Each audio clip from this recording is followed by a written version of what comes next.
에스겔 23장 36절부터 49절까지 말씀입니다. 제가 봉독해 드리겠습니다. 여호와께서 또 내게 이르시되 인자야 내가 오홀라와 오홀리바를 심판하려느냐. 그러면 그 가증한 일을 그들에게 말하라. 그들이 행음하였으며 피를 손에 묻혔으며 또 그 우상과 행음하며 내게 낳아준 자식들을 우상을 위하여 화제로 살랐으며 이 외에도 그들이 내게 행한 것이 있나니 당일에 내 성소를 더럽히며 내 안식일을 범하였도다.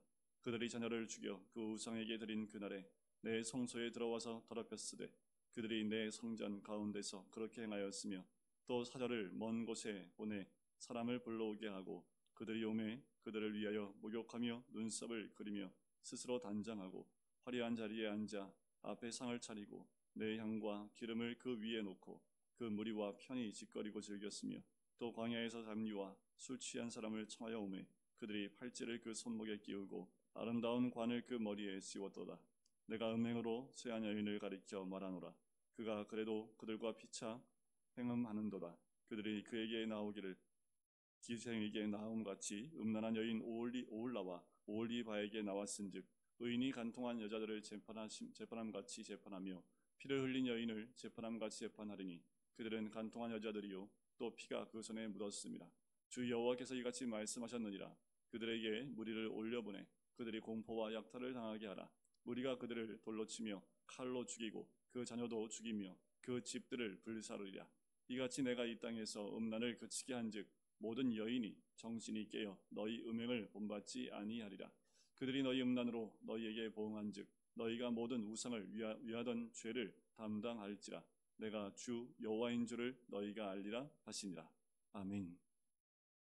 오늘부터 에스겔 말씀을 함께 나눕니다. 이 에스겔은 남유다가 바벨론에 의해서 1차, 2차, 그리고 3차의 마지막 멸망을 이룰 때까지 세 번의 포로로 잡혀가게 되는데 제2차 포로 때 잡혀갔던 사람이 에스겔입니다. 여호야킨 왕과 함께 붙잡혀가게 되지요. 이 에스겔은 특이하게 붙잡혀간 바벨론, 그래서 포로로 잡혀간 지 5년 만에 하나님께 부르심을 받게 됩니다. 그리고 바벨론 그 땅에서 예언을 하게 되어지고 선지자로서의 역할을 감당하는 사람이 이 에스겔입니다.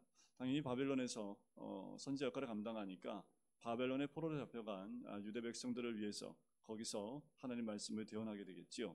자, 이 에스겔은 앞부분 동일하게 앞부분은 심판의 메시지가 있습니다.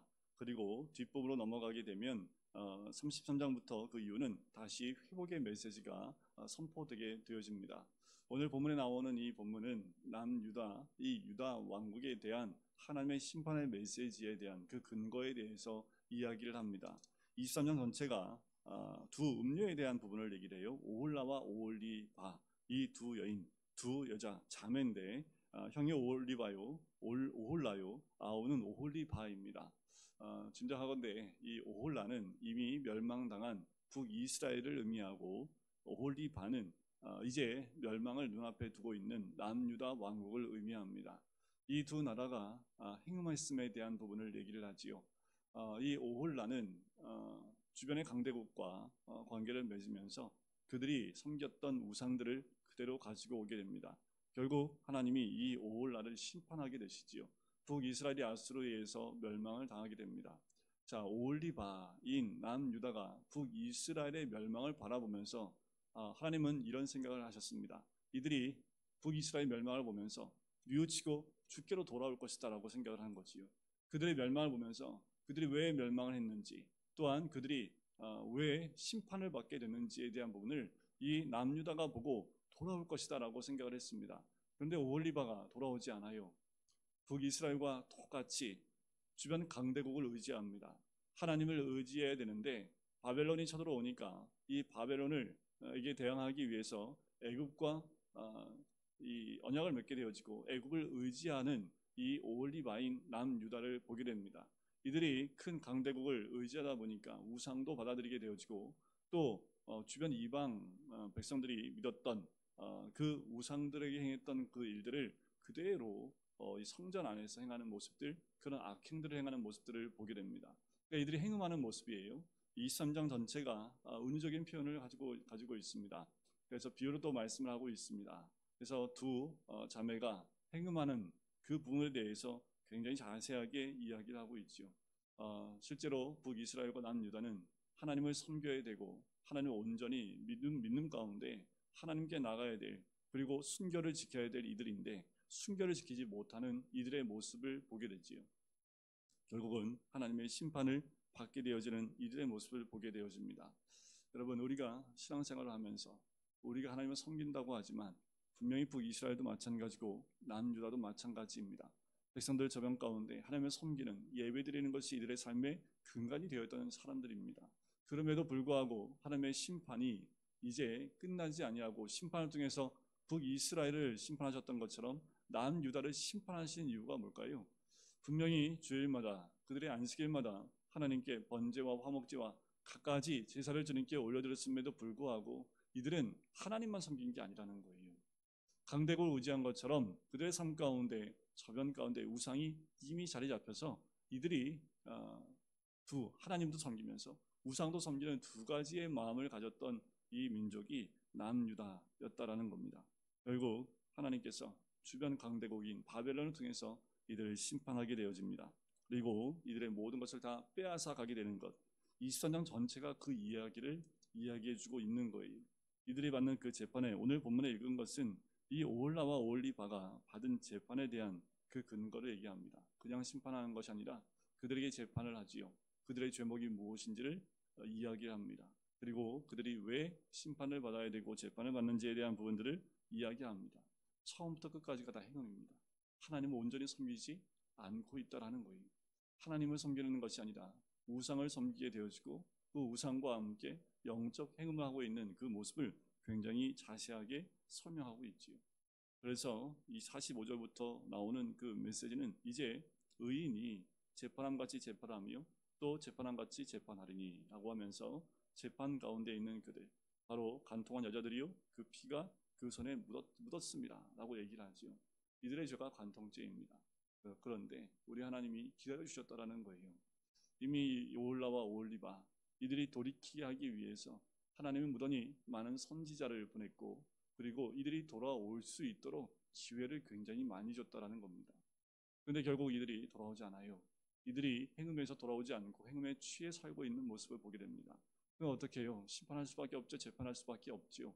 이들의 재판을 통해서 이들의 죄가 드러나게 되고, 또 이들이 하나님을 찾게 하는 그 역할이 바로 이 심판의 역할이기도 합니다. 결국 뒷면에 보면 다시 회복되어지는 이스라엘 민족에 대한, 그리고 다시 한번 회복되어지는 이들의 모습을 보게 되는 거지. 하나님이 하나님 백성을 심판하실 때 얼마나 가슴이 아프시겠습니까? 그들이 돌이키기까지 기다리시는 하나님의 모습이기도 합니다. 여러분, 이 시대가, 또 우리가 살고 있는 이 시대도 별반 다르지 않습니다.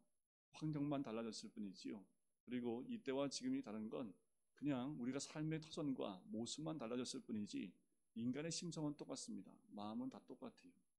마음이 달라지게 되어지고 나눠지게 되어지고 하나님을 믿으면서도 여전히 세상을 섬기고 어두움을 믿고 또 어둠과 짝하여 살아가는 많은 그리스도인들을 향하여 주시는 하나님의 음성이기도 하지요. 오홀라와 오홀리바 두 자매의 모습처럼 우리도 가는 곳마다 세상을 의지하고 하나님을 믿지 아니하고 하나님께 나오긴 하지만 그것은 주일만 나오고 주중에는 여전히 하나님과 상관없는 그런 삶을 산다면 그것은 간통하고 있는 이 여인과 다르지 않다라는 거지요. 그래서 46절에 보면 또 주 여호와께서 이같이 말씀하셨느니라. 그들에게 무리를 올려보내 그들의 공포와 약탈을 당하게 하라. 무리가 그들을 돌로 치며 칼로 죽이고 그 자녀도 죽이며 그 집들을 불사르리라 라는 거지요. 이것이 다 보응이 됩니다. 뭐에 대한 보응입니까? 음란에 대한 보응이다라고 얘기를 하지요. 그리고 우상을 위하던 죄를 다 담당하게 하신다라는 겁니다. 공의의 하나님이지요. 공의의 하나님이 죄로 인하여 간통과 음란에 처해 있는 이 사람을 하나님이 심판하는 모습을 이야기합니다. 또 49절 맨 마지막 부분에 내가 주 여호와인 줄 주를 너희가 알리라 라는 겁니다. 하나님이 내가 여호와인 줄을 너희가 알리라. 어떻게 해요? 이 심판을 통해서 너희가 바로 내가 여호와인 줄을 알리라는 것이 참 이 부분이 굉장히 무서운 말씀입니다. 그런데 여러분들 이것이 또 하나의 축복의 말씀이지. 하나님은 하나님 백성을 그냥 버리지 않으셨다라는 겁니다. 심판을 통해서, 재판을 통해서라도 이들을 돌이키고 주께로 나오게 하기 원하는 것이 우리 하나님의 마음이기도 합니다. 여러분, 오늘 하루 매일매일 우리에게 주어진 시간들 가운데 정결하고 순결하게 하나님을 바라보는 그 눈을 잃어버리지 아니하시길 주의 이름으로 간절히 축원드립니다. 우리가 한눈을 파는 그 순간에 결국 하나님 한 분만 바라보지 아니하고 다른 것을 바라보고 의지하는 그 순간에 우리의 마음은 나누어지게 되어져 있고, 나눠진 마음으로 행음하고 간음하는 모습이 드러날 수밖에 없습니다. 우리 주님은 마지막 때까지 순결 지키는 하나님 백성을 원하고 계세요. 그리고 순결하게 하나님만 섬기며 하나님만 의지하는 백성을 하나님은 원하신다라는 거지. 지위 고하를 막론하고 돈에 많고 적음도 중요하지 않습니다. 내 환경이 힘들고 어려웠고 때로는 편안하고 그 모든 시기 중요하지 않아요. 하나님은 어떠한 환경이라도 하나님을 온전히 섬기고 하나님만 바라보고 있는 사람을 원하는 거지. 우리의 신앙도 마찬가지입니다. 우리가 매일매일 한 걸음 한 걸음 우리가 가야 될 방향은 하나님을 향한 발걸음이어야 합니다. 세상을 향한 발걸음이 아니라 하나님을 향한 발걸음이어야 한다는 거지. 분명히 이 이스라엘 민족을 통해서 우리에게 알려주시고 말씀하고 계시는 겁니다. 이 에스겔을 통해서 이방 땅에 포로로 잡혀갔음에도 불구하고 그들이 왜 포로로 잡혀갔는지, 그리고 심판이 바로 눈앞에 있음을 이 에스겔이 붙잡혀간 그 동족인 유대인들을 향하여 이 선자로서의 고백을 하는 거지. 그들이 그 말을 들었을 때 어떻게 했을까요? 얼마나 가슴이 아팠을까요? 그리고 그 고국에 남아있는 그들이 결국 심판을 받을 수밖에 없다는 사실을 듣고 이들이 어떻게 했을까요? 여러분, 우리가 주님 안에 포로로 잡혀온 것이 이들에게는 어쩌면 하나님의 은혜인 줄 모를 수도 있습니다. 결국 이들은 하나님 은혜 가운데 보호를 받으면서 결국 자기 동족이 멸망하고 심판하는 모습을 보게 되는 거지. 우리가 이렇게 이런 것을 관망하거나 보는 위치가 아니라 깨울 수 있는 우리가 되었으면 좋겠습니다. 심판으로 달려가는 그 영혼들을 주께로 인도하고 깨우는 우리들, 교회에 나오고 있지만 여전히 두 마음을 품고 있는 자들을 하나님은 원치 않으시기 때문에 깨우고 주님만 바라보게 하는 것, 그것이 우리 주님의 마음이지요. 우리가 주님 마음을 안다면 오늘도 우리 스스로가 정결한 삶으로 또 순결한 삶으로 주님께 나가시는 이 하루가 되시기를 주님의 이름으로 간절히 축원드립니다. 기도하겠습니다. 사랑의 주님, 오늘도 주의 말씀 가운데 북이스라엘과 남유다의 심판의 모습들을 바라보게 해주심을 감사합니다. 재판 가운데 그들이 결국 그 재판으로 인해서 하나님, 그들이 심판받게 되어지고 결국 그의 죄값을 치르는 그들의 모습을 보게 되어집니다. 하나님은 그들이 돌이키길 원하셨고 기다리셨고 선지자를 통하여 돌이키길 원하셨지만 그들의 행음은, 그들의 영적인 그 행음은 돌이키지 아니하고 결국 더 악한 곳으로 달려가는 모습들을 보게 됩니다. 우리 주님 기다려주셨던 것처럼 하나님 지금도 우리를 기다리고 계시고 온전히 순결한 그 우리의 신앙의 모습을 바라보기 원하시는 주님, 오늘도 그 순결함 가운데 나가는 하나님 백성 될 수 있도록 오늘도 결단하여 주님만 바라보는 하나님 백성 될 수 있도록 축복하여 주시옵소서. 감사드리며 예수 그리스도의 이름으로 기도드립니다. 아멘.